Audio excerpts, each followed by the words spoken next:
Sekarang kamu bisa memunculkan pop-up Windows dengan mengklik tombol Home dan kamu bisa melakukan multitasking sambil menonton video analisa pagi tanpa berlangganan YouTube Premium.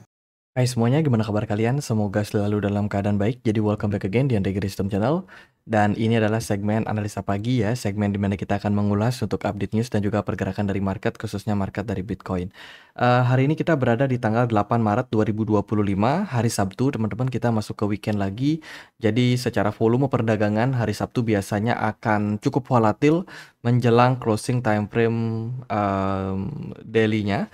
Dan juga paling sampai nanti sore market akan masih volatil ya. Tapi setelah itu biasanya marketnya akan turun seiring dengan kita memasuki hari Minggu. Jadi mungkin teman-teman yang trading di market biasanya akan menyaksikan market volatil. Market volatil itu nggak selalu marketnya turun ya. Tapi volume perdagangan biasanya pasti akan turun. Dan market ada spekulasi naik, tapi biasanya nggak akan sustain, nggak akan bertahan lama sampai nanti di hari Senin. Seperti itu. Jadi kondisi market akan lumayan naik turun. Siap-siap aja di weekend biasanya memang karena volume pedagangnya nggak terlalu signifikan, jadi banyak hedge fund yang libur, banyak whales yang libur, ya kan. Paling market akan digerakkan oleh segelintir orang saja, dan itu lumayan bisa membuat kenaikan dan penurunan terjadi pada pasar. Oh ya, dini hari tadi ada kakek kita semua ya, Jerome Powell. Itu dia ada speech di mana dia mengatakan bahwa saat ini tidak terburu-buru untuk melakukan penurunan suku bunga karena dinilai ekonomi masih aman, masih bagus, dan secara tren itu cenderung mengarah ke arah yang mereka inginkan, seperti itu. Di mana tingkat pengangguran sudah mengalami kenaikan, kemudian inflasi juga udah mulai stagnan ya. Bahkan Uni Eropa kemarin sudah memangkas suku bunganya 25 basis point. Tinggal kita menunggu nih gimana Amerika Serikat. Apakah Amerika Serikat juga akan mengambil keputusan yang sama. Terkait dengan suku bunga, itu kita akan dapetin datanya di 1 minggu 4 hari ke depan. Ya, jadi tanggal 20 Maret akan ada Fed interest rate decision. Dan ini bakalan menjadi narasi yang bisa saja mempengaruhi pergerakan dari dolar sehingga Bitcoin dan crypto market juga akan terpengaruh ke depan. Seperti itu. Kemudian juga ada Presiden Donald Trump yang speech setelah kemarin dia mengesahkan ya yang namanya Bitcoin reserve mereka, Bitcoin sebagai strategic reserve dari Amerika Serikat, dan juga ada digital asset stockpile. Ini kita akan coba untuk bahas nanti, teman-teman. Dan dari kalender ekonomi sih itu ya untuk hari ini nggak terlalu banyak data. Kemudian sedikit review untuk data kemarin. Fed balance sheet Amerika Serikat turun seiring dengan memang semakin sedikitnya beredar uang dari US ya, dan tentu saja ini akan menyebabkan daya beli masyarakat akan cenderung lebih turun, sehingga inflasi pun kedepannya juga bakalan cenderung turun. Kemudian dari beberapa data dari Eropa ada data GDP kemarin mengalami kenaikan, which is bagus. Kemudian dari Amerika Serikat ada data non-farm payroll, participant rate, kemudian unemployment rate. Nah, ini data penganggurannya kemarin menunjukkan tren peningkatan. Sementara pembukaan lapangan pekerjaan, data ketenagakerjaan ya, di luar pertanian dan pemerintahan itu juga masih dalam posisi yang cukup tinggi. Masih meningkat lah, teman-teman. Jadi The Fed Jerome Powell itu mengambil keputusan berdasarkan dengan rilis data di minggu ini ya, yang cukup banyak sekali kita dapetin. Itu jadi ya teman-teman, inilah kondisi dari market di mana inflasinya masih cenderung tinggi, suku bunga dipatok tinggi, dan uang beredar makin lama makin turun. Jadi untuk ekspektasi market semakin naik itu akan cenderung lebih berat gitu. Sedikit kita lihat ya gimana kondisi dari Bitcoin kemarin. Kita sudah sempat bahas juga, Bitcoin bergerak dalam sebuah symmetrical triangle, tidak diikuti oleh smart money yang meningkat, tapi volume perdagangannya cenderung naik gitu. Smart money yang tidak meningkat seperti ini biasanya sih akan sulit untuk kita melihat adanya tren bullish ya, tren bullish lanjutan. Kemungkinan besar sih bakalan ada koreksi dulu, teman-teman. Kalau kita lihat dari movementnya, sementara Bitcoin masih berada di bawah area resistance kuat 92.000 something. Ya, selama Bitcoin belum menembus area tersebut, masih belum bakal naik. Kemudian untuk area supportnya justru agak jauh ya, di kisaran 80 ribu dolar, teman-teman. Jadi kondisi yang cenderung lebih didominasi oleh potensial drop turun. Ya, tapi kita belum mendapatkan konfirmasi, jadi daripada terlalu dini untuk menyimpulkan, sebaiknya kita lihat Bitcoin ini bakalan breakout kemana, gitu. Teman-teman, aku mau informasikan juga ada event terbaru datang dari Gate.io ya. Ini adalah trading competition battle antara koin-koin DeFi dan juga AI. Berhadiah sampai 25.000 US dollar. Teman-teman bisa menangin.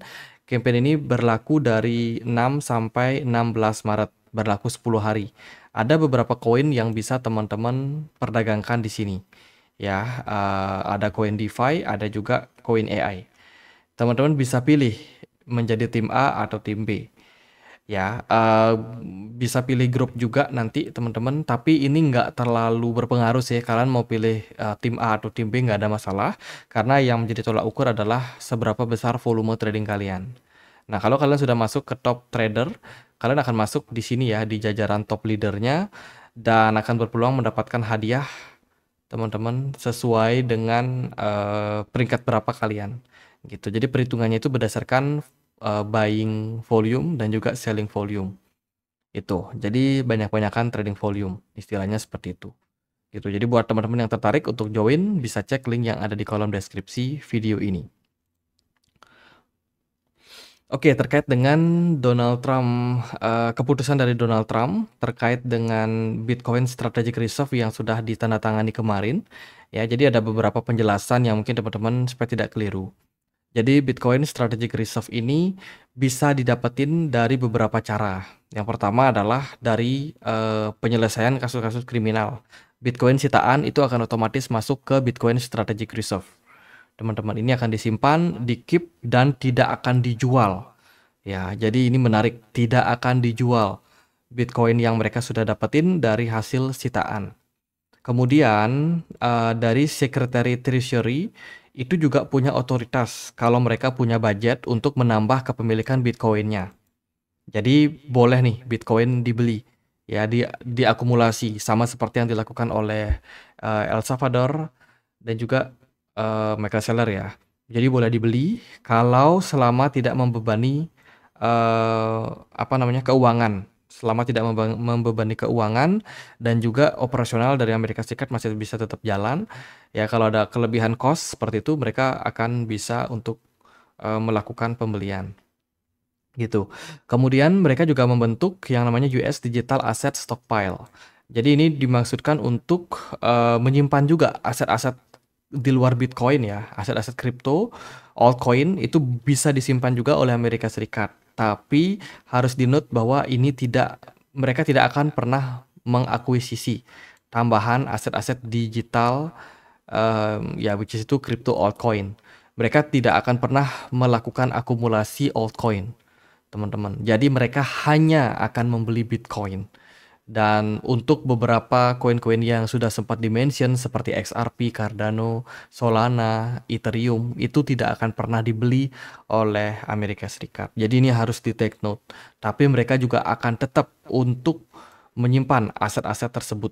Kalau seandainya misalkan ada kasus kejahatan, ya kan, disita sama Amerika Serikat, kalau dilihat asetnya masih bagus, punya kemungkinan buat rally, nah itu akan di-keep sama mereka.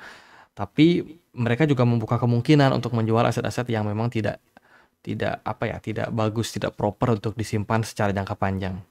Gitu. Jadi pada intinya adalah rencana dari Amerika Serikat untuk menjadikan Bitcoin sebagai strategic reserve itu seperti itu cara mainnya. Mereka bisa dapatin dari dua hal. Pertama, Bitcoin sitaan. Jadi Bitcoin sitaan yang memang sudah didapatin oleh Amerika Serikat saat ini, yang jumlahnya cukup banyak ini, ya kan, sekitar berapa nih, 117.000 ya berupa Bitcoin. Dan kalau kita lihat dari valuasinya itu sampai 17,9 miliar US dollar. Itu mereka bakalan keep, teman-teman. Mereka bakalan keep dan tidak akan ada penjualan seperti yang sebelum-sebelumnya dilakukan. Ya, jadi itu sebuah poin penting. Kemudian ini akan mereka terus lakukan akumulasi ke depannya, teman-teman. Gitu. Kalau kita lihat sih dari janji kampanyenya Donald Trump kan dia pengen untuk menjadikan Amerika Serikat memiliki 1 juta Bitcoin. Ya, dan ini bakalan menjadi planning jangka panjangnya Amerika Serikat gitu. Dan ya ini akan menjadi sebuah indikasi bagus untuk Bitcoin. Jadi kalau teman-teman pengen invest di market crypto, invest jangka panjang, komit ya, bisa lirik Bitcoin karena Amerika Serikat pun melakukan itu. Oke, kemudian juga ada David Sack yang mana dia sudah dinobatkan ya sebagai White House AI and Crypto Czar. Jadi ini adalah semacam apa ya, semacam institusi atau semacam instansi pemerintahan yang memang berfokus pada pengembangan dari aset kripto dan juga regulasi AI di Amerika Serikat. Nah, ada beberapa pernyataan yang disampaikan oleh David Sack ya terkait dengan Donald Trump yang baru saja mengesahkan cadangan Bitcoin strategis ya di mana cadangan tersebut akan didapatkan teman-teman didapatkan dari hasil penyitaan dan ini tidak akan membebani pajak sepeser pun. Diperkirakan pemerintah Amerika Serikat memiliki sekitar 200.000 Bitcoin. Tapi ini masih belum diaudit lengkap ya. Jadi sementara yang tercatat sih ada di 170-an something sampai 180.000 gitu. Tapi dia memprediksi bahwa Bitcoin yang dimiliki Amerika Serikat itu cenderung lebih besar daripada apa yang tercatat gitu. Dan Amerika Serikat juga tidak akan menjual Bitcoin simpanan mereka.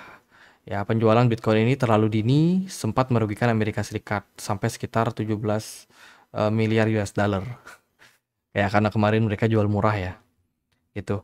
Selain itu untuk cadangan aset digital Amerika Serikat juga terdiri dari aset-aset di luar Bitcoin yang hangus dalam proses pidana dan perdata.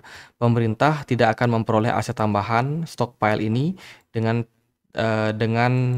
mendapatkannya di luar penyitaan. Artinya Amerika Serikat tidak akan membeli aset-aset kripto. Gitu. Janji yang dibuat sudah ditepati dan ini adalah menjadi sebuah komitmen dari Presiden Donald Trump untuk menjadikan Amerika Serikat sebagai ibu kota kripto dunia. Itu kurang lebih statementnya. Lalu XRP Solana Cardano yang kemarin dimention itu kenapa? Ini terlalu overexposure dari media. Ya, jadi pernyataan dari Donald Trump terkait dengan beberapa aset tersebut itu sebenarnya adalah semacam ya angin lalu aja sebenarnya teman-teman. Jadi akhirnya Donald Trump tidak mention sama sekali ya aset-aset kripto yang memang sempat ditulis di dalam sebuah cuitannya gitu dan ya angin lalu aja sebenarnya teman-teman, nggak ada hubungannya karena memang XRP Solana Cardano itu adalah koin yang paling atas secara market cap ya, jadi mereka mention itu, jadi Donald Trump mention itu karena itu yang paling mereka ingat gitu dan tidak ada rencana untuk melakukan akuisisi atau akumulasi aset kelas tersebut gitu, jadi jangan terlalu hindahkan lah pernyataan Donald Trump yang itu. Kurang lebih seperti itu maksudnya. Kemudian dari Scott Bessent itu mengatakan bahwa Amerika Serikat akan berhenti untuk melakukan penjualan terkait dengan Bitcoin yang sudah mereka dapatin. Ya itu tadi sudah. Kemudian ini juga wallet dari Amerika Serikat bisa teman-teman pantau di Arkham Intelligence. Kemudian juga ada prediksi spekulasi siapa sih negara yang memiliki Bitcoin paling banyak gitu. Diprediksi sih China.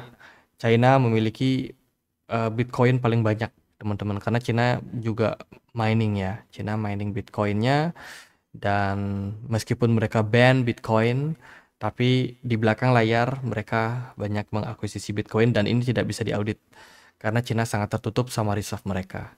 Gitu. Kita hanya bisa melihat prediksi-prediksi yang tentu saja tidak akan dikonfirmasi oleh pemerintahan China. Oke, itu. Kemudian ada berita juga terkait dengan IRS ya, Lembaga Perpajakan dari Amerika Serikat. Presiden memanaskan penanya untuk menandatangani resolusi untuk menghentikan aturan kripto IRS jika disahkan. Ini akan berhubungan dengan pajak khususnya yang menargetkan DeFi, teman-teman. Karena kan pajak ini merupakan salah satu tempat di mana Amerika Serikat bisa dapetin duit, gitu. Dan saat ini mereka sedang coba untuk intervensi ke pajak, teman-teman. Dan kalau ini berhasil, maka kemungkinan kripto di Amerika Serikat akan dikenakan pajak yang rendah. Dan bisa jadi koin-koin yang dari Amerika Serikat memang tidak akan dikenakan pajak sesuai dengan apa spekulasi yang sudah ada sebelumnya. Dan ini bisa menjadi sebuah berita yang bagus. Kemudian kalau kita lihat dari berita yang lain, Donald Trump juga baru saja bikin agreement terkait dengan import dari India yang baru saja mendapatkan penandatanganan. Ya, Amerika Serikat juga sudah melakukan intervensi terkait dengan masif tarif yang akan diberikan untuk ekspor mereka ke India. Gitu. Jadi baru saja dapat info dari Delhi ya terkait dengan masif tarif ini karena Amerika Serikat katanya punya kepentingan something grand, mengejar kepentingan yang lebih besar seperti itu. Ya kita nggak tahu secara spesifik ini apa maksudnya, kemudian juga aset-aset apa atau mungkin komoditi apa yang memang diizinkan tanpa tarif ya, dan ini mengindikasikan memang Amerika Serikat lagi mencari sekutu baru ya. Mereka mencari siapa nih yang bisa diajak kerjasama gitu karena mereka udah nggak akur sama Kanada, nggak akur sama Meksiko, apalagi Cina, dan sekarang mereka masuk coba untuk ngajak temenan si India ini gitu. Dari inflow and outflow produk Bitcoin ETF, kemarin ada outflow yang lumayan besar dari Bitcoin Spot ETF sampai 134 juta US dollar. Sementara dari Ethereum-nya kita coba cek di Soso Value ya teman-teman. Ethereum-nya juga masih dalam arus keluar. Jadi arus keluar pada dua produk ETF dari Amerika Serikat ini cenderung masih negatif untuk sejauh ini ya. Kemudian juga ada cuitan dari Nick Timiraos ya, ini adalah Chief Economic Correspondent. Jadi dia dari media, dari berita gitu, teman-teman. Menanggapi terkait dengan pernyataan dari Jerome Powell ya. Meskipun Jerome Powell mengatakan bahwa tidak akan terburu-buru Amerika Serikat untuk memangkas suku bunga, tapi dia memilih atau dia melihat ya bahwa Amerika Serikat ini sedang fokus untuk menurunkan inflasi, teman-teman. Dan dengan posisi ini sih sepertinya Amerika Serikat akan berada dalam jalur soft landing-nya gitu. Jadi tidak akan ada potensial resesi, meskipun kalau kita melihat secara ekonomis sebenarnya udah jelek banget kondisinya saat ini. Cina dan negara-negara Timur Tengah sedang mempertimbangkan strategik pembelian Bitcoin. Ini menurut CNBC ya, teman-teman. Jadi apakah ini bakalan berita yang bagus atau tidak? Kalau menurut saya sih dari Cina dan juga negara-negara Timur Tengah, which is itu kayak Uni Emirat Arab, itu memang udah cukup terbuka sama kripto. Ya, tapi Cina dia tidak mau membuka dirinya di media bahwa mereka terbuka sama kripto, tapi secara pemerintah mereka udah banyak sekali punya cadangan Bitcoin gitu. Kemudian ada hype meme coin yang sekarang ini sudah meredup setelah kasusnya Libra kemarin. Ya, banyak meme coin yang udah mulai turun, yang kemarin sangat diulu-ulukan, ternyata trennya sudah over ya, sudah berakhir, dan banyak meme coin yang sudah drop lumayan parah gitu. Dan menurut saya sih dengan apa yang terjadi pada saat ini, kondisi saat ini memang kita sedang lagi mencari fase-fase yang bisa dibilang balancing lah. Balancing itu kayak penyesuaian harga. Karena kan meme token ini memang sudah jelas tanpa fundamental. Meskipun mereka mempertimbangkan komunitas yang kuat, namun tetap aja secara fungsi meme token itu tidak ada. Gitu. Jadi sangat wajar kalau meme token ini pada akhirnya setelah hype-nya hilang itu bakalan dibuang juga oleh para investor. Dan sekarang kita akan masuk ke level-level di mana harga meme token ini akan masuk kembali ke harga-harga wajarnya. gitu. Oke, kita akan lihat gimana Bitcoin di time frame daily. Kemarin kita dapat closing yang nggak terlalu bagus ya. Bitcoin closingnya di kisaran level 90 ribuan, and then Bitcoin sempat dibawa drop turun sampai 85 ribu, meskipun hari ini akhirnya bisa kembali balik naik ke 88 ribu. Sementara ini Bitcoin belum terkonfirmasi secara clear akan bergerak kemana. Tapi yang saya pantau, Bitcoin sedang berada dalam sebuah symmetrical triangle. Ya, andai kata kalau Bitcoinnya mampu breakout dari kisaran area strong support dari 91.000 sampai 92.000, maka akan ada potensi bagus untuk Bitcoin lanjut rally. Potensi terbaiknya sampai 108.000 US dollar. Tapi kalau kita lihat dari target wajarnya, tarik dari swing high ke sini, ini kita bisa move ya. Target-targetnya paling sampai kisaran 103 lah, 103.000. Andai kata kalau Bitcoinnya mampu breakout dari 92.000. Tapi kalau dia breakdown, potensial drop dari market itu bisa sampai ke 74 ribuan. Ini kita bicara tentang worst case skenario-nya gitu. Nah, karena symmetrical triangle ini benar-benar sulit ya untuk kita prediksi. Symmetrical triangle pattern. Oke, ini adalah pola yang benar-benar anomali dan kemungkinan bisa naik bisa turun, bahkan 50-50. Jadi sangat netral banget teman-teman. Baik yang bullish ataupun yang bearish pada Bitcoin, kalian sama-sama punya chance. Tapi kalau menurut saya sih, yang saat ini sedang mencoba memanfaatkan momentum, saya akan lebih memilih wait and see dulu. Kalau nanti ada konfirmasi apakah dia breakdown, kalau seandainya Bitcoin nih bergerak turun di bawah 85.000 dan closing di bawah level tersebut, berani tuh untuk short market, teman-teman. Tapi kalau dia sudah sudah breakout dari 92.000 juga kita berani untuk long. Tapi harus tetap dengan stop loss yang terukur. Saya akan pakai stop loss di area sedikit di atas dari area support. Kalau misalkan Bitcoinnya drop di bawah 85.000, stop lossnya paling di kisaran 86 ribuan dengan leverage ya nggak terlalu gede juga teman-teman. Jadi nggak berani pakai leverage besar untuk saat ini. Tapi kalau Bitcoinnya udah rally di atas 92 ribuan, ya stop lossnya paling ada di kisaran 91 ribu. Itu aja sih dari saya sendiri ya untuk market. Bitcoin dominance kemarin tidak terlalu naik juga, tidak terlalu turun juga. Sementara untuk altcoin kayak Cardano udah mulai drop. Kabarnya Charles Hoskinson nggak di-invite ya. Bener nggak sih? Kemudian Ondo Finance juga yang kita sedikit spekulasikan naik, ternyata tidak sesuai dengan realita. Ondo Finance turun sekitar 5%.